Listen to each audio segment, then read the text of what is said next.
La follia di un bellunese che aveva ammassato in casa armi ed esplosivi ha messo in pericolo tutti quelli che gli abitavano vicino.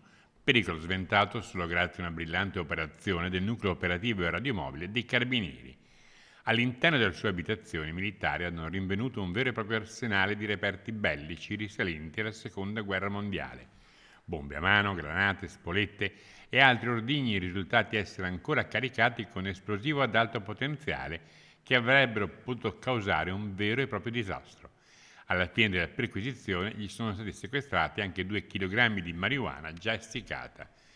Le indagini hanno poi portato a una seconda perquisizione presso il domicilio di un altro cittadino, anche lui con cittadinanza italiana, e anche nella sua casa i militari hanno rinvenuto e sequestrato materiale bellico, una granata tipo shrapnel, 4 pugnali e una baionetta, tutti illecitamente detenuti.